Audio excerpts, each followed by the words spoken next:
Proclamación del Santo Evangelio de Jesucristo según San Juan. En aquel tiempo Jesús dijo a sus discípulos: Si ustedes me conocen a mí, conocen también a mi Padre. Ya desde ahora lo conocen y lo han visto. Le dijo Felipe: Señor, muéstranos al Padre, y eso nos basta. Jesús le replicó: Felipe, ¿tanto tiempo hace que estoy con ustedes y todavía no me conoces? Quien me ha visto a mí ha visto al Padre. Entonces, ¿por qué dices, muéstranos al Padre? ¿O no crees que yo estoy en el Padre y que el Padre está en mí? Las palabras que yo les digo, no las digo por mi propia cuenta. Es el Padre que permanece en mí, quien hace las obras. Créanme, yo estoy en el Padre y el Padre está en mí. Si no me dan fe a mí, créanlo por las obras. Yo les aseguro, el que crea en mí hará las obras que hago yo y las hará aún mayores, porque yo me voy al Padre, y cualquier cosa que pidan en mi nombre, yo la haré para que el Padre sea glorificado en el Hijo. Yo haré cualquier cosa que me pidan en mi nombre. Palabra del Señor.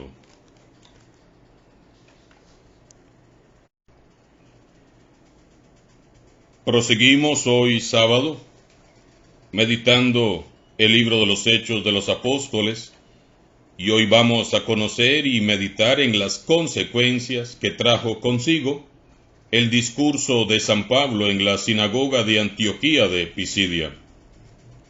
Dice la primera lectura de hoy: El sábado siguiente, casi toda la ciudad acudió a escuchar la palabra de Dios. Podemos palpar entonces la acción del Espíritu Santo en la labor apostólica de San Pablo. 8 días después, la buena nueva de Jesús estaba ya en boca de todos. Me imagino cómo en esa semana todos los habitantes comentaban asombrados y llenos de gozo lo que había dicho San Pablo. Dijo que en Jesús resucitado se cumplían las Escrituras y que Jesús era el Hijo de Dios, que solo en Jesús el alma alcanza su plenitud. Entusiasmados todos esperaron el sábado siguiente, porque querían seguir escuchando acerca de las novedades de Dios que predicaban Pablo y Bernabé. ¿Y qué creen? Al ver los judíos semejante concurrencia, dice el texto, se llenaron de envidia y contradecían con blasfemias y palabras injuriosas a Pablo. Sencillamente increíble. Vean cómo ataca de rápido la envidia en cuanto comienza a brillar la virtud. Es terrible la envidia.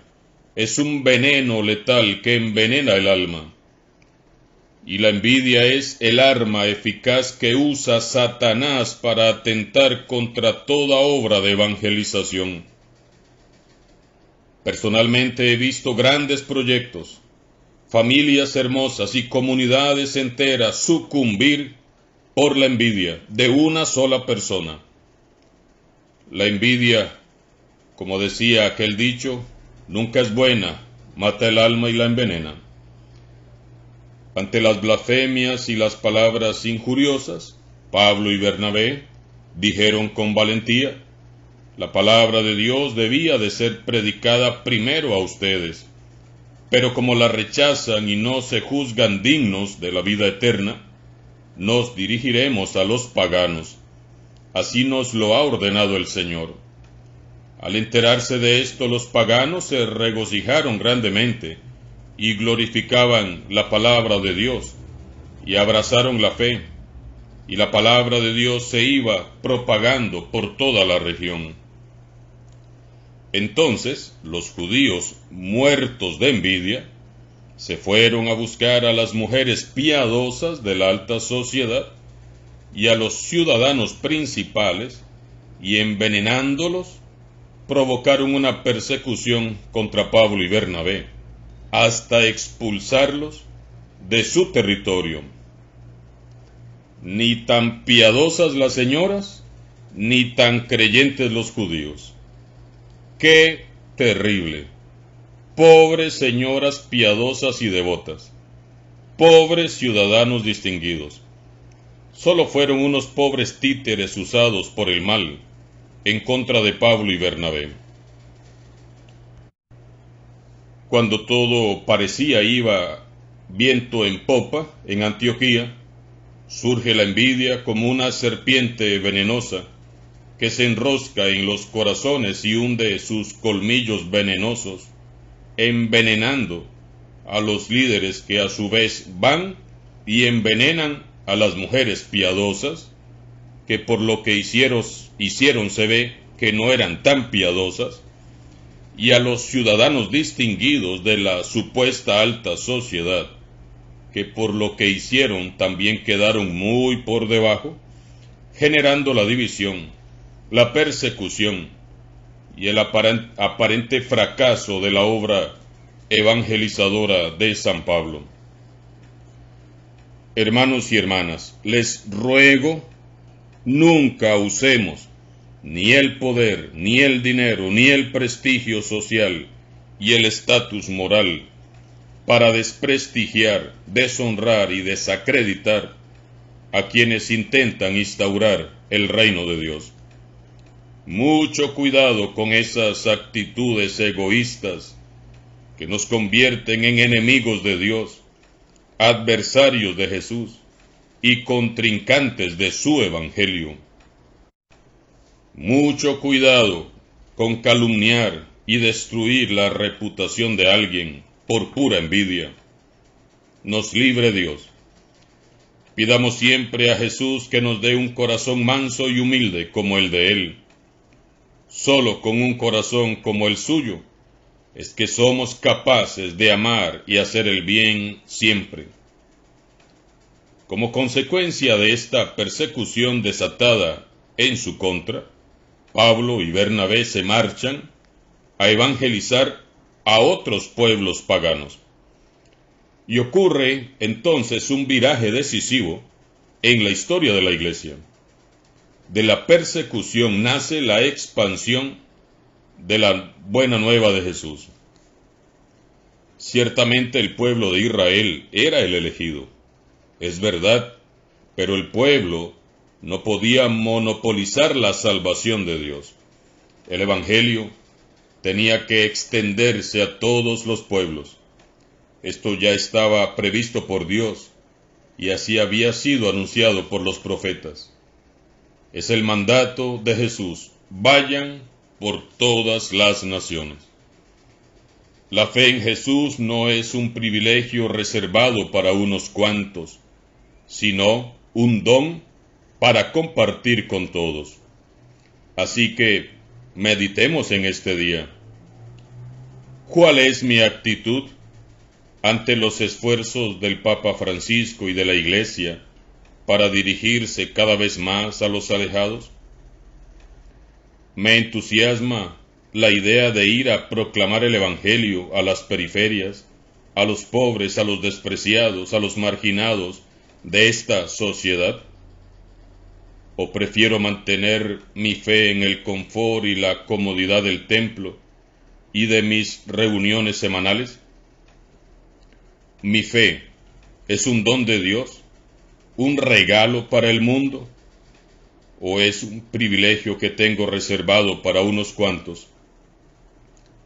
Pablo y Bernabé se sacudieron el polvo de sus sandalias como señal de protesta y se marcharon a Iconio.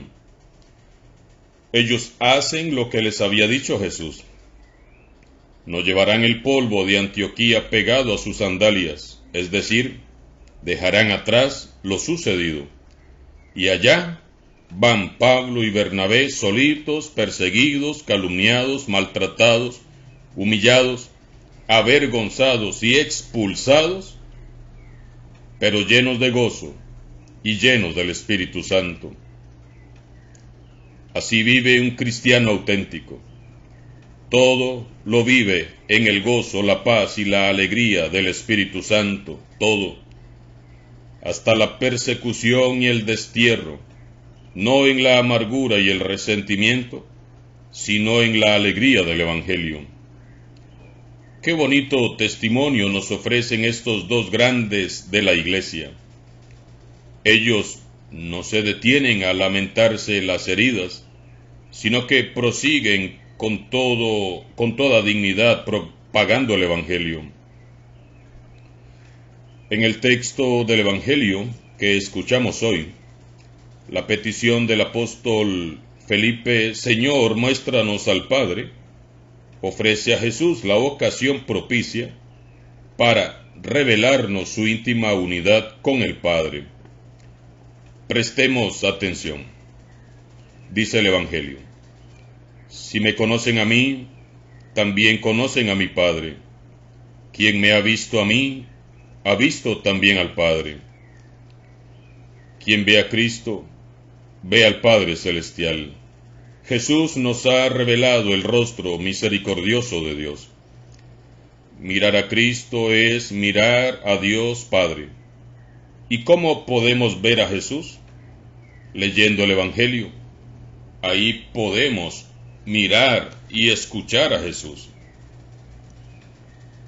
Es el Padre que permanece en mí quien hace las obras. El Padre habla y actúa en Cristo. Y si sus discípulos somos fieles extensión de Jesús, Dios Padre también hablará y actuará por medio de nosotros. Yo les aseguro, el que crea en mí hará las cosas que yo hago y las hará aún mayores. Los discípulos de Jesús que actúen en su nombre harán cosas mayores aún. Esta es una hermosa promesa. Entendamos bien. No quiere decir que Jesús nos diga que tendremos más poder que Él, no es eso, sino que podremos hacer más cosas aún que las que Él pudo hacer. Si Jesús en 3 años hizo cosas tan maravillosas y extraordinarias, ¿cuántas más habríamos podido hacer nosotros que tenemos más tiempo sirviendo al Señor? ¿A cuántas personas habríamos alcanzado ya si estuviéramos empapados de la pasión del Evangelio, como lo estaba Jesús mientras llevaba a cabo su ministerio? Si hiciéramos nuestras las promesas de Jesús: cualquier cosa que pidan en mi nombre, yo la haré para que el Padre sea glorificado en el Hijo. La oración hecha con fe y en el nombre de Jesús siempre será escuchada. La oración que Dios no escucha es la que no se hace, o la que se hace sin fe. Quizás Dios no atienda nuestras oraciones como esperamos, pero no es porque no nos ama, ni es porque no nos escucha, sino porque Dios es un Padre amoroso que sabe darnos solo cosas buenas en el momento oportuno. Este texto de hoy nos llama a fijar la mirada en Él, a ver a Jesús. Pero no se trata de ver a Jesús superficialmente o de reojo, sino que se trata de contemplar a Jesús y descubrir en Él el rostro amable y misericordioso de Dios Padre, hasta dejarnos seducir y conquistar por Él. Quien contempla a Jesús, contempla a Dios. Quien le escucha, escucha al Padre Celestial. Quien actúa en su nombre, será respaldado por las obras y el Espíritu de Dios. Quien le ora con fe siempre será escuchado. Estas son promesas de amor, promesas de Jesús, el Hijo de Dios, para usted que me escucha y para mí. Felices y dichosos quienes creamos. Al cerrar la 4ª semana de Pascua, pidamos perdón a Dios de todo corazón por nuestros pecados de envidia, división, chismes, calumnias, mentiras, orgullo y egoísmo. y por todo el daño que consciente o inconscientemente hayamos hecho en las comunidades, grupos, ministerios y movimientos eclesiales. Pidamos perdón al Señor si alguna vez fuimos o estamos siendo obstáculo para el Evangelio. Demos gracias a Dios por el don de la fe que se nos ha otorgado y pidamos la asistencia del Espíritu Santo para aprender a compartir nuestro don, nuestra virtud, con todos, sin excepción ni marginaciones. Que, así como al mirar a Jesús nosotros vemos al Padre, de igual modo, cuando el Padre nos vea, mire en nosotros el reflejo de su amado Hijo Jesucristo. Alabado sea Jesucristo vivo y resucitado, sea por siempre bendito y alabado.